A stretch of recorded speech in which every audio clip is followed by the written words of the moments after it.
Hey everyone, today I'm going to go catch some wild isopods. What are isopods? Well, they are roly-polies, they are slaters, they are woodlice, whatever you want to call them. When I was a kid, we'd call them roly-polies, but they're very, very important organisms for your reptiles, your amphibians, your terrariums, essentially everything. You can catch them in summer, winter, and that's what I love about them.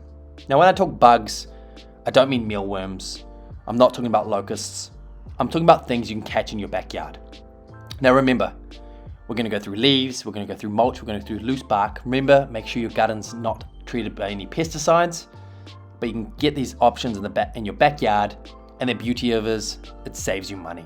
So if you're sick or tired of buying flies in the wintertime, fruit flies, get a piece of cardboard, get stuck into some leaves, and start picking some isopods.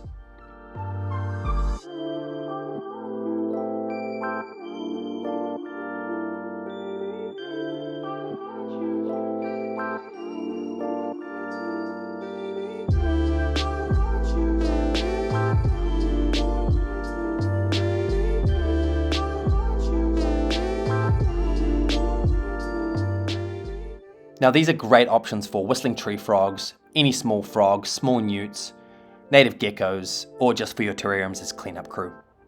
They serve an important role, a vital role in these microclimates where they clean up debris, they keep bacteria, good bacteria in your terrariums, and they also can be a cool little additional pet.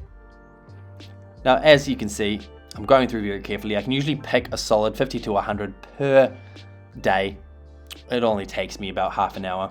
As you can see, I'm getting some fresh wild caught bugs for my animals. Now I really rate wild caught bugs because it provides that natural stimulus, especially for frogs and local frogs. Now whistling tree frogs are naturalized in New Zealand, hence this would be part of their normal or standard diet in the wild. So I like to replicate that same enrichment and stimulus for my animals.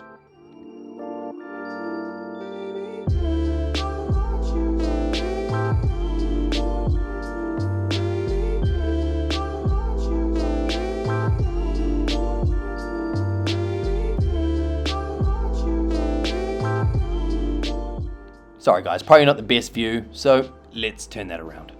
I don't think anyone wants to stare at my backside for the rest of this video. But the idea here is that I always cover and recover areas that I've done. So for example, in a week's time, I can go over the same area and find isopods. Now this little strip along the fence is perfect. There's lots of leaves, lots of loose bark. I just pick through and I collect as many as I need. And I'll often come across other bugs, snails, slugs, beetles, millipedes. As I go through, this is generally the process. I'll dig around, I'll get my hands dirty, and this is what a roly-poly or close-up isopod looks like. I'll get the tweezers out for hard to reach places, but generally, they're pretty easy to find, and they're pretty easy to pick. They don't bite, they just go into a ball, very easy to collect. Now in the end, I'll generally have a Tupperware full of mixed different sizes. I'll have adults, I'll have juveniles, I'll have teeny tiny little babies, and I collect all sizes because they all serve a great purpose. The older ones going to the breeding colony, the medium to small ones I'll keep generally for the baby whistling tree frogs, and for the native geckos as well, for the youngsters. Now as you can see, I've got a bit of a mix. I've got some millipedes in there as well, I've got a beetle, I've got a larvae, all got a good use. Now let's pick through them.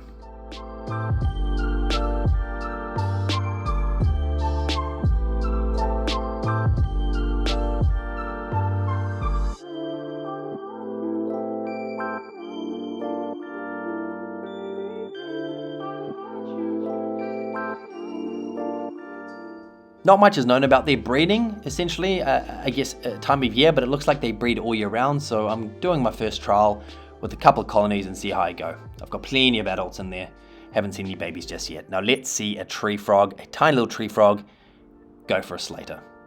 This is why they're a good food source. They move around, they keep the frogs full, and they're perfect for smaller frogs. And this is a whistling tree frog. Like I said, the smallest tree frog we have here in New Zealand, naturalized in New Zealand, not native, originally from Southeast Australia. They make super cool pets. This one wasn't too keen on the camera. But otherwise guys, they're not just food, these little slaters, they also make great cleanup crew. I put them in with baby newts, I put them in with baby frogs, I put them in my other terrariums. And like I said, they'll just go around, they'll clean, and they'll do their job. Stay tuned for the next one, team. Hope you enjoyed it.